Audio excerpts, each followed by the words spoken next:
नमस्कार मित्रों, जय श्री राम, जय सीताराम, जय हनुमान, जय बागेश्वर धाम सरकार। दोस्तों, आपका स्वागत है एक बार फिर से प्राचीन ज्ञान यूट्यूब चैनल पर। मित्रों, एक बार अपनी सच्ची श्रद्धा के साथ जय श्री राम, जय बागेश्वर धाम, जय हनुमान कमेंट बॉक्स में जरूर लिखें और इस चैनल को सब्सक्राइब कर ले। मित्रों, आज का वीडियो बहुत ही खास वीडियो है। दोस्तों, आज की इस वीडियो में हम ज्येष्ठ माह के शुक्ल पक्ष की निर्जला एकादशी के विषय में बात करेंगे। आज हम आपका कंफ्यूजन दूर करेंगे कि आपको निर्जला एकादशी व्रत कब रखना है, 17 जून या फिर 18 जून को। मित्रों, इस वीडियो को पूरा देखिएगा, तभी आपकी कंफ्यूजन दूर होगी। तो आज की वीडियो में हम जानेंगे निर्जला एकादशी के सभी शुभ मुहूर्त, पारण समय में पूजा विधि नियम के बारे में। और भक्तों, आपके मन जो भी प्रश्न है कि इस निर्जला एकादशी व्रत में पानी कब और कैसे पीना चाहिए, और भक्तों आप निर्जल नहीं रह सकते, क्या करें और दान किन चीजों का करना चाहिए, और एकादशी द्वादशी के दिन क्या दान करना श्रेष्ठ होगा, और दान के लिए जितनी भी चीजें हम बता रहे हैं, अगर हम सब चीजों का दान करने में समर्थ नहीं है तो क्या हम व्रत का फल प्राप्त नहीं होगा। और भक्तों, आपका अगला जो प्रश्न है कि हम कलश का दान कैसे करें, और पानी भरकर जो कलश का दान किया जाता है उसकी विधि क्या है, और क्या कुंवारी लड़कियां भी व्रत कर सकती है। भक्तों, यह एक ऐसी वीडियो है जिसमें सारी बातें आप जानेंगे और आपको निर्जला एकादशी की कहीं कोई और वीडियो देखने की जरूरत नहीं पड़ेगी। तो आप अंत तक वीडियो में बने रहें। भक्तों, वीडियो शुरू करने से पहले एक बार पूरी श्रद्धा के साथ कमेंट सेक्शन में लिखे, जय श्री हरि विष्णु, भगवान हरि की कृपा आप पर सदैव बनी रहेगी। और वीडियो को लाइक करके चैनल को सब्सक्राइब अवश्य कर लें। भक्तों, आपको बता दें कि एक साल का सबसे कठिन व्रत निर्जला एकादशी का व्रत है, और इस निर्जला एकादशी को विष्णु प्रिय तिथि कहा जाता है। निर्जला एकादशी जो कि ज्येष्ठ मास के शुक्ल पक्ष में आती है, और जो भी मनुष्य निर्जल रहकर कर इस उपवास को करता है उसे साल के सभी 24 एकादशी व्रत के समान संपूर्ण फल की प्राप्ति मिलती है और उसके पापों का नाश होता है। मित्रों, शास्त्र कहते हैं कि मात्र निर्जला एकादशी का व्रत करने से ही समस्त एकादशी के व्रत का फल प्राप्त हो जाता है। यानी कि भक्तों, अगर आप किसी भी कारणवश पूरे साल की एक भी एकादशी नहीं रख पाते हैं तो मात्र आप निर्जला एकादशी का व्रत वो अगर विधि विधान से रखें तो आपको समस्त एकादशी के व्रत का जो पुण्य फल प्राप्त हो जाता है। दोस्तों, साल में 24 एकादशी आती है, और जब अधिक मास लगता है तो एकादशी के व्रत की संख्या 26 हो जाती है। इन सभी व्रत का फल हमें सिर्फ निर्जला एकादशी के व्रत से प्राप्त हो जाता है, क्योंकि यह व्रत बहुत ही कठोर होता है। निर्जला एकादशी ज्येष्ठ मास में आती है, और ज्येष्ठ मास में तपती गर्मी में निर्जल रहकर व्रत करना होता है। यानी कि मित्रों, आप एक भी बूंद जल की ग्रहण नहीं करनी है। निर्जला एकादशी के व्रत में नियम यही कहता है। लेकिन इस व्रत में अगर निर्जल रहकर हम पूरे विधि विधान के साथ भगवान श्री हरि विष्णु की पूजा आराधना करते हैं, दान दक्षिणा देते हैं, ब्राह्मण को, जरूरतमंदों को दान देते हैं, जल का अन्न का दान करते हैं, तो हमें समस्त एकादशियों का फल भी प्राप्त होते हैं। इस व्रत को देव व्रत भी कहा जाता है, क्योंकि सभी देवता, दानव हो, नाग हो गए, गंधर्व, किन्नर हो, नवग्रह हो, सभी अपनी रक्षा और विष्णु भगवान की कृपा पाने के लिए इस एकादशी का व्रत करते हैं। मित्रों, वेदव्यास जी के अनुसार इस एकादशी को प्रथम पांडव पुत्र भीमसेन ने किया था, और इसी वजह से इसे भीमसेनी एकादशी भी कहते हैं। और महर्षि वेद व्यास जी ने ही पांडवों को निर्जला एकादशी व्रत का संकल्प करवाया था। पौराणिक कथाओं के अनुसार महाभारत के संदर्भ में निर्जला एकादशी की कथा मिलती, जो इस प्रकार है। भक्तों, हुआ यूं कि सभी पांडवों को धर्म, अर्थ, काम और मोक्ष प्राप्ति के लिए महर्षि वेद व्यास ने एकादशी व्रत का संकल्प करवाया। तब माता कुंती और द्रौपदी सहित सभी एकादशी का व्रत रखते। लेकिन भीम खाना खाने के मामले में काफी प्रसिद्ध थे, और उन्हें भूख बहुत लगती थी। उनकी भूख बर्दाश्त के बाहर होती थी, इसलिए भक्तों उनके लिए महीने में 2 दिन उपवास करना बहुत कठिन था। जब पूरे परिवार का उन पर व्रत के लिए दबाव पड़ने लगा तो वे इसकी युक्ति ढूंढने लगे कि उन्हें भूखा भी न रहने पड़े और उपवास का पुण्य भी मिल जाए। अपने उदर पर आई इस विपत्ति का समाधान भी उन्होंने महर्षि वेदव्यास से ही जाना। तब भक्तों भीम पूछने लगे, हे पितामह, मेरे परिवार के सभी सदस्य एकादशी का उपवास रखते हैं और मुझ पर भी दबाव बनाते हैं। मैं धर्म, कर्म, पूजा पाठ, दान आदि कर सकता हूँ, लेकिन उपवास रखना मेरे लिए मुमकिन नहीं है, क्योंकि मेरे पेट के अंदर वृक्क नामक जठराग्नि है, जिसे शांत करने के लिए मुझे अत्यधिक भोजन की आवश्यकता होती है। तो क्या अपनी उस भूख के कारण मैं एकादशी जैसे पुण्य व्रत से वंचित रह जाऊंगा? तब मित्रों, पितामह ने भीम की समस्या का निदान करते और उनका मनोबल बढ़ाते हुए कहा कि भीम, आप ज्येष्ठ मास की शुक्ल पक्ष की निर्जला नाम की एक ही एकादशी का व्रत करो और तुम्हें वर्ष की समस्त एकादशियों का फल प्राप्त होगा और तुम इस लोक में सुख, यश और प्राप्तव्य प्राप्त कर मोक्ष लाभ प्राप्त करोगे। और उन्होंने कहा कि इस उपवास के पुण्य के बारे में स्वयं भगवान श्री कृष्ण ने मुझे बताया है। तुम ज्येष्ठ मास के शुक्ल पक्ष की एकादशी का उपवास करो और भगवान श्री हरि की पूजा करना। इस प्रकार तुम्हें केवल एक दिन के निर्जला एकादशी का उपवास से ही साल भर के उपवासों जितना पुण्य मिलेगा। इसीलिए मित्रों, वर्ष भर की एकादशियों का पुण्य लाभ देने वाली इस श्रेष्ठ निर्जला एकादशी को लोक में पांडव एकादशी या भीमसेनी एकादशी भी कहा जाता है। भक्तों, सबसे पहले जान लेते हैं निर्जला एकादशी के शुभ मुहूर्त और पारण समय के बारे में। वे फिर आपके सारे प्रश्नों के जवाब हम आज के वीडियो में देंगे। बहुत ही ज्यादा महत्वपूर्ण वीडियो है, पूरा जरूर देखिएगा। इस बार निर्जला एकादशी की तिथि प्रारंभ होगी 17 जून को सुबह 4:40 से इसके साथ ही तिथि समाप्त होगी। 18 जून मंगलवार की सुबह 6:25 पर और एकादशी व्रत के नियमों के अनुसार इस बार 18 जून मंगलवार को निर्जला एकादशी का व्रत रखा जाएगा। मित्रों, इस दिन सर्वार्थ सिद्धि योग का निर्माण भी हो रहा है। सर्वार्थ सिद्धि योग का समय सुबह 5:24 से 6 बजे तक रहेगा। अब आप सोच रहे होंगे कि जब 17 जून को सूर्योदय से पहले ही एकादशी तिथि लग रही है, तो 17 जून को उपवास क्यों नहीं रखा जाएगा? तो देखिए मित्रों, अगले दिन 18 जून को सूर्योदय से लेकर दोपहर तक हरिवासर का समय रहने वाला है और हरिवासर का समय समाप्त होगा। 18 जून मंगलवार को दोपहर 12 बजे तक। एकादशी व्रत के नियमों के अनुसार जब तक हरिवासर रहता है तब तक एकादशी का उपवास नहीं खोला जाता। हमेशा हरिवासर का समय बीतने के बाद ही खोला जाता है। ऐसे में मित्रों, जो लोग 17 जून को उपवास रखना चाहते हो, उन्हें अगले दिन दोपहर 12 बजे के बाद व्रत का पारण करना होगा। ऐसे में एकादशी का उपवास अधिक समय के लिए हो जाएगा।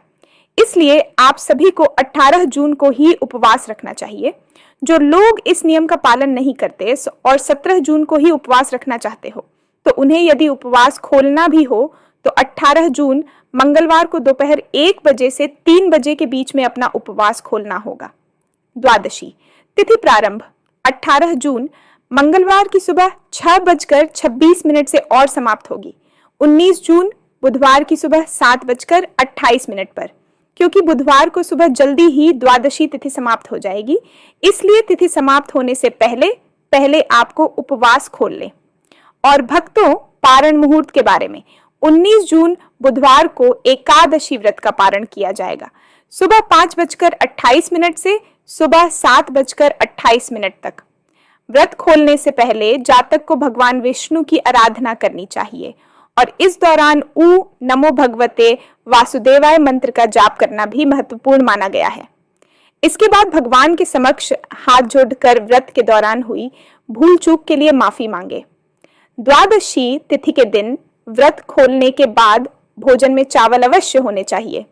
चावल ग्रहण करने के बाद ही अन्य चीजें खानी चाहिए। यह व्रत चावल ग्रहण करने के बाद ही खुलता है। संभव न हो तो आप जल से, तुलसी दल से या फल से व्रत का पारण करें। मित्रों, बात करते हैं पहले प्रश्न के बारे में। क्या निर्जला एकादशी का व्रत कुंवारी लड़कियां कर सकती है? तो देखिए, सनातन धर्म में हमारे शास्त्र कहते हैं कि अगर आपकी उम्र 8 वर्ष से अधिक है तो आप सभी व्रत कर सकते हैं। और एकादशी के व्रत का भी पालन कर सकते हैं। एकादशी का व्रत माना गया है सभी प्रकार के पापों से, दोषों से मुक्ति का, और श्री हरि विष्णु की कृपा दिलाने वाला यह बहुत ही महत्वपूर्ण व्रत है। इस व्रत को कोई भी धारण कर सकता है, पुरुष, स्त्री, कुंवारी लड़की हो या विवाहिता हो, कोई भी इस व्रत को कर सकता है और इसका फल उसे अवश्य प्राप्त होता है। बच्चे भी कर सकते हैं, बड़े भी कर सकते हैं, बुजुर्ग भी कर सकते हैं। अगर आप सामर्थ्यवान हैं, अगर आप शरीर में आपकी क्षमता है व्रत रखने की, तो आप इस व्रत को रख सकते हैं। और हाँ, अगर आप व्रत निर्जल नहीं रह सकते हैं तो आप जल के साथ रह सकते हैं। जल नहीं ले सकते हैं तो फल के साथ रह सकते हैं। और जो लोग फलाहार से भी व्रत नहीं रह सकते हैं, आज के दिन अगर वह एकादशी की व्रत में अन्न लेकर भी, मतलब सात्विक भोजन के साथ व्रत करेंगे, तो उनको इसका फल अवश्य प्राप्त होगा। भक्तों, एकादशी का व्रत भगवान श्री हरि विष्णु को बहुत प्रिय है। जितना अधिक सामर्थ्य आप में है, जितना आपके शरीर में क्षमता है, उतना प्रयास व्रत को रखने का जरूर कीजिए। मित्रों, आपका अगला जो प्रश्न है कि हम निर्जला व्रत में पानी कब और कैसे पीना चाहिए, कब से कब तक निर्जल रहना चाहिए। देखिए, निर्जला एकादशी के व्रत में नियम कहता है कि एकादशी के सूर्योदय से लेकर द्वादशी के सूर्योदय तक यानी कि पारण तक आपको निर्जल रहना है और पानी नहीं पीना है। मित्रों, निर्जला एकादशी का व्रत कठोर होता है। खासकर ज्येष्ठ के महीने में जब प्रचंड गर्मी पड़ती है, तब निर्जला एकादशी का व्रत रखा जाता है, जो कि जीवन में जल के महत्व को बताता है। लेकिन अगर आपने निर्जला एकादशी का व्रत रखा है, आपको बहुत अधिक प्यास लग रही है, या ऐसी स्थिति आ पड़े कि जल के बिना प्राण संकट में आ जाए, तो इसके लिए शास्त्रों में कुछ उपाय भी बताए गए हैं, जिससे कि आपकी प्यास भी बुझ जाएगी और कोई दोष नहीं लगेगा। साथ ही इस विधि से जल ग्रहण करने पर आपका व्रत भी निष्फल नहीं होगा। तो दोस्तों, वह उपाय है कि निर्जला एकादशी में व्रत के दौरान अगर आपको अधिक प्यास लग रही है, तो आप ओम नमो नारायणाय मंत्र का 12 बार जाप करें। और भक्तों, इसके बाद चांदी, पीतल या मिट्टी धातु के पात्र में पानी में गंगा जल मिलाकर भर दें। इसके बाद आप घुटने और हाथों को जमीन पर रखकर पशुवत जल पी सकते हैं। इससे व्रत निष्फल नहीं होता है। इस तरह से जल पीने के बाद आप व्रत का पालन करें और अगले दिन यानी द्वादशी तिथि को विधि पूर्वक हुआ निर्जला एकादशी व्रत का पारण करें। मित्रों, निर्जला एकादशी में व्रत के दौरान अगर आपका गला सूख रहा है तो आप आमजन कर सकते हैं।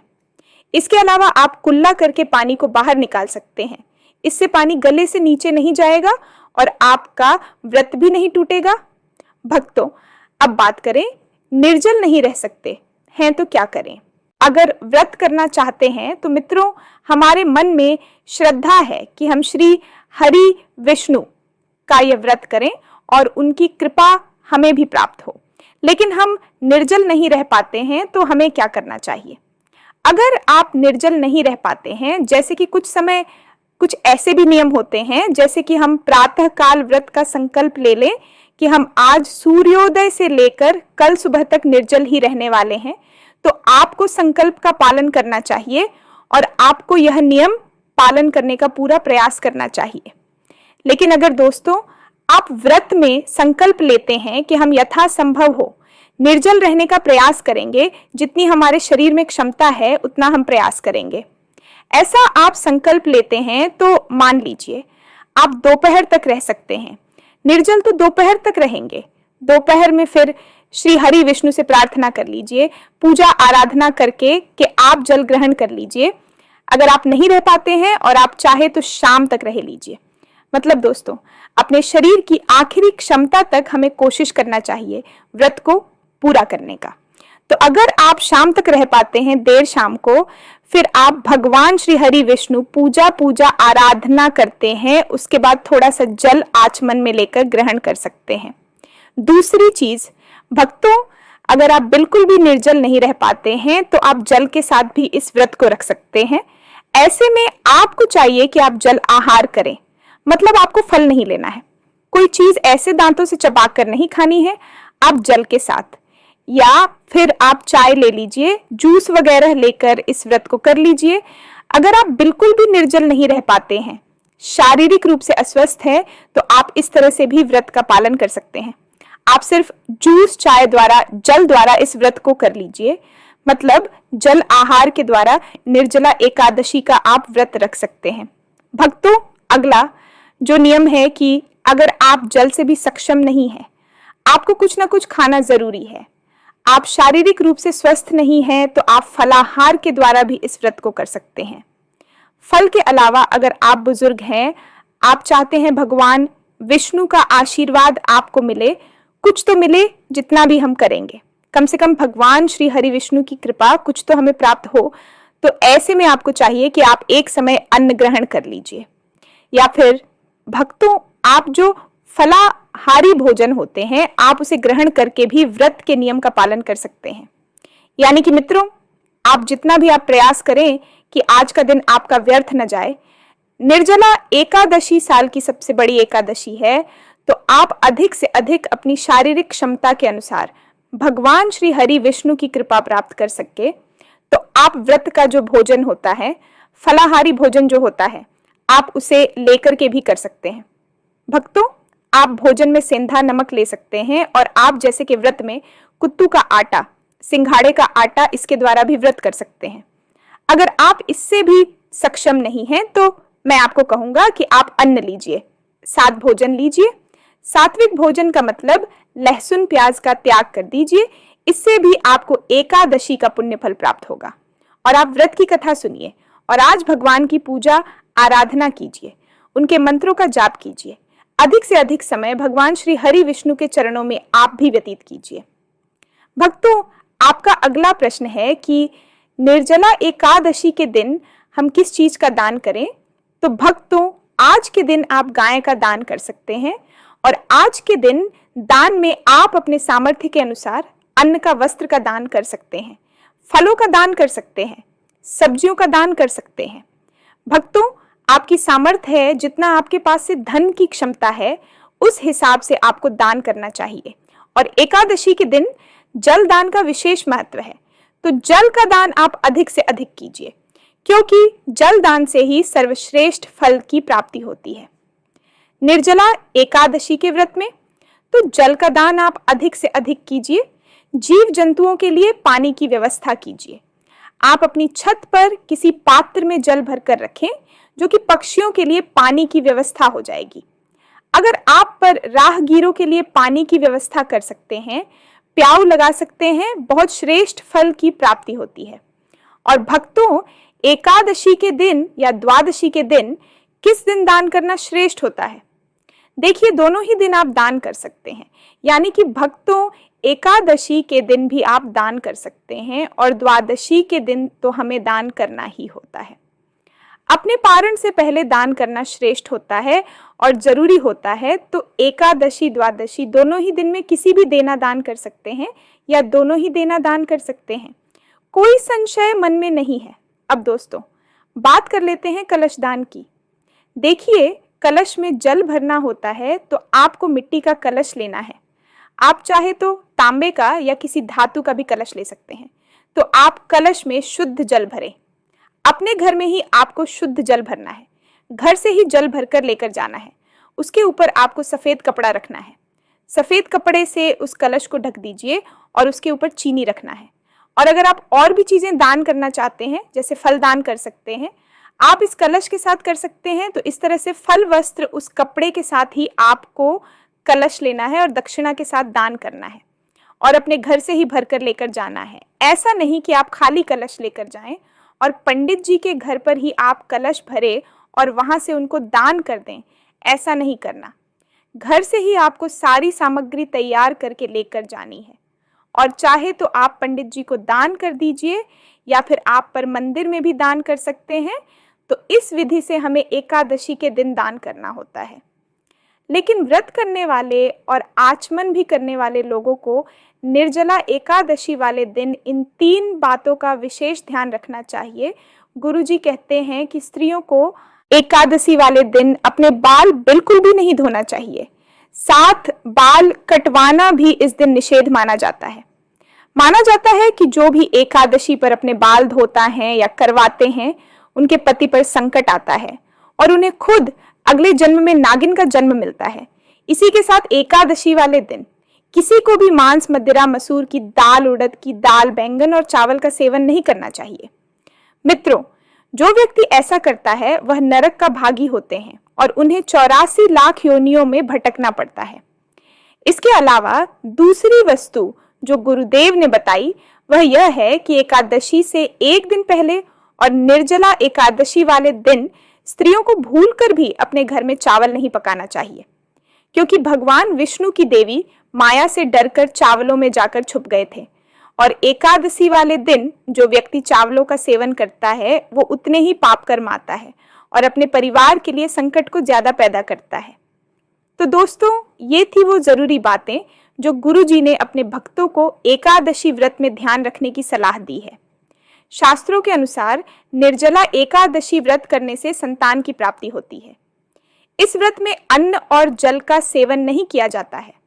ऐसे में गर्भवती महिलाओं को निर्जला एकादशी व्रत नहीं करना चाहिए। इस दिन गर्भवती महिलाएं भगवान विष्णु पूजा कर सकती हैं। निर्जला एकादशी व्रत को अधिक उम्र की महिलाओं या किसी बीमारी के दौरान नहीं करना चाहिए। इन महिलाओं को एकादशी व्रत में श्री हरि की पूजा कर कथा का पाठ करना चाहिए। ऐसा माना जाता है कि यह व्रत करने से वैवाहिक जीवन सुखमय होता है और संतान की प्राप्ति होती है।